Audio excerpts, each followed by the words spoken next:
तो आज हम पढ़ने वाले हैं और संज्ञा मैं आपको पढ़ा रहा हूँ, तो आपको बगल में स्लाइड दिख रही है, उस स्लाइड से आपको नोट भी करते रहना है। तो सबसे पहले मैं आपको बता दूं कि संज्ञा क्या होता है। संज्ञा किसी व्यक्ति, वस्तु, प्राणी, स्थान या भाव, कहा जाए तो किसी व्यक्ति, वस्तु, प्राणी, स्थान, भाव के नाम को संज्ञा कहते हैं। तो अगर आप इसमें देखोगे किसी समूह है तो अब फेमस व्यक्ति का नाम है, प्राणी है, कोई जीव है, कोई व्यक्ति है जैसे राम, श्याम, मोहन, सोहन, और वस्तु पेन, बुक, कुछ भी है।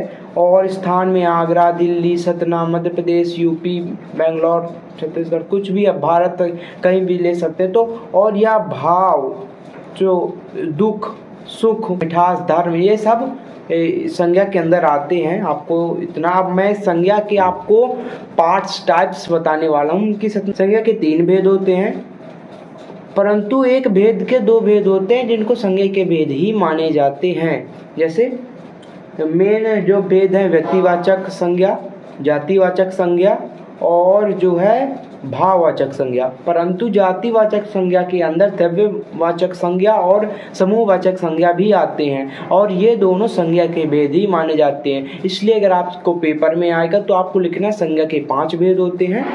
प्रथम है व्यक्तिवाचक संज्ञा, दूसरा है जातिवाचक संज्ञा, तीसरा है भाववाचक संज्ञा, चौथा है द्रव्यवाचक संज्ञा और 5वां समूहवाचक संज्ञा। ठीक है, तो आपको सबसे पहले क्या है मैं आपको पढ़ा दूं। फर्स्ट नंबर में आप पढ़ने वाले हो जातिवाचक, व्यक्तिवाचक संज्ञा।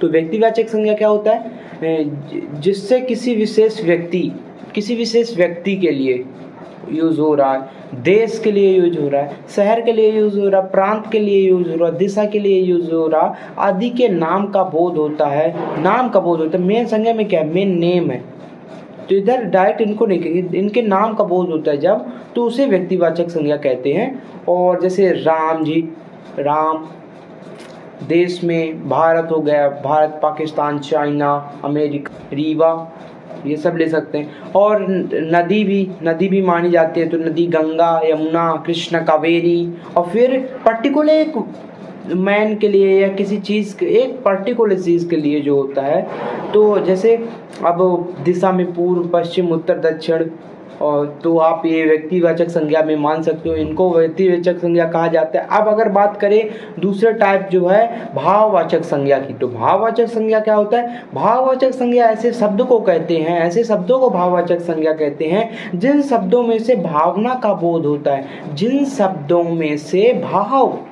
फीलिंग्स लगे कि फीलिंग है। क्योंकि जैसे आप, हमारे धर्म के प्रति हमारी आस्था है, फीलिंग है, ठीक है, ये हो गया।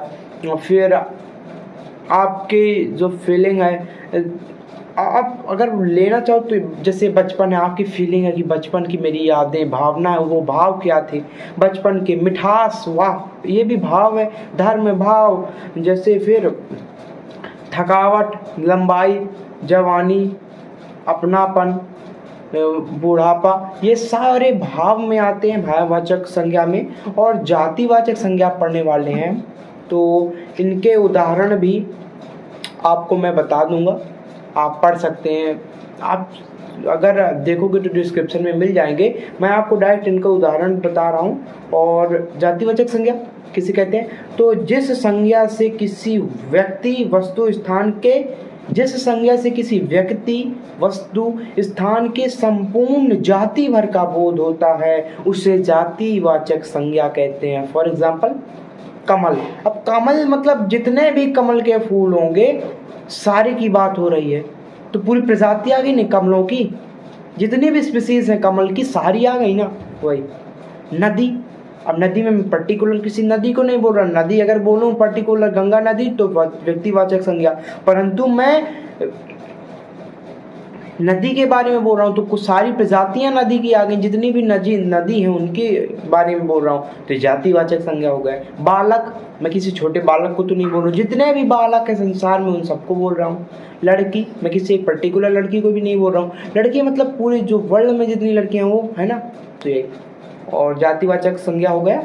अब आप पढ़ने वाले हो द्रव्यवाचक संज्ञा। द्रव्यवाचक संज्ञा क्या, वह संज्ञा जिससे किसी वस्तु, वह संज्ञा जिसे किसी वस्तु या पदार्थ को मापा या तौला जाता है उसे द्रव्यवाचक संज्ञा कहते हैं। फॉर एग्जाम्पल अनाज कितना है, धान कितना है, गेहूँ, आटा, दाल, सेब। तो ये वस्तुएं पदार्थ को मापा जा रहा है, ना कि उनकी क्वांटिटी को नापा जा रहा है। ये अनार, पेट्रोल, गाजर आदि। आप एक चीज़ नोटिस करोगे, अनाज जो है द्रव्यवाचक में भले वस्तु होने के कारण है, बाकी अनाज तो सारा अनाज जो है तो वो जातिवाचक भी हो रहा है। लेकिन जातिवाचक फॉर पर्टिकुलर पीपल, जातिवाचक जो है पूरी संपूर्ण जाति के बारे में बोलता है। और इधर पास आपको अलग से जो वस्तुएं हैं उनके लिए दिया गया है, इसलिए इधर पास द्रव्यवाचक और समूहवाचक अलग से निकल के आए हैं। अब आपको समूहवाचक पढ़ना, तो अब समूहवाचक जो है जिस संज्ञा से किसी व्यक्ति या वस्तु के समूह भर का बोध हो, पूरे समूह का बोध। ऐसा है ना कि जैसे आपने जातिवाचक में पढ़ा कमल है, तो कमल की जाति का बोध हो रहा है। अब कमल के जाति का बोध हो रहा है। अगर मैं कहूँ कमल के समूह का बोध कराना है, तो यहाँ पास 2 कमल है, यहाँ पास 4 कमल है, और 2 प्रकार के कमल है, वो जाति है। और 2 कमल है, मतलब कमल है हमारे पास जो 2। ये अब वर्ग, जैसे वर्ग हो गए, विद्यालय हो गए, समूह विद्यालय, बिकॉज विद्यालय इज अ समूह ऑफ स्टूडेंट्स। मेला, कितने लोग जुड़ते हैं, तो वो एक समूह हो गया पूरा। गुच्छा, जैसे अंगूर का गुच्छा जो होता है, कितने सारे अंगूर होते हैं, तो वो सारे जो होते हैं ये सब एक समूह होता है, समूहवाचक में आते हैं। इसका और हो गया घर, लोगों से बनकर घर बनता है ना, घर में रहने वाले लोगों से मिलकर घर बनता है। संसद, जितने वहाँ नेता हैं उनसे मिलकर संसद भवन बनता है, क्योंकि समिति, जब लोग बैठेंगे तब समिति बनेगी आदि। तो आपने पढ़ लिया, संज्ञा समझ लिया। और जैसे आपको पता चल गया गेहूँ, जैसे मैंने फर्स्ट में बताया। चलिए, अगर आप जब पद परिचय पढ़ोगे तो जैसे भारत लिखा है, भारत, तो भारत हमारा संज्ञा पद है। यही जो शब्द, संज्ञा शब्द को ही संज्ञा पद कहते हैं। और संज्ञा पद जो होते हैं वही जो संज्ञा पद होते हैं, तो उनमें आपको पता चल गया कि किस भाव को, किस जो भेद होते हैं। तो आपको संज्ञा बस नहीं लिखना पड़ेगा, आपको व्यक्तिवाचक संज्ञा पद लिखना पड़ेगा। तो आपको इतना क्लैरिफाई करना है कि अगर संज्ञा पद है तो कौन से भेद का संज्ञा पद है।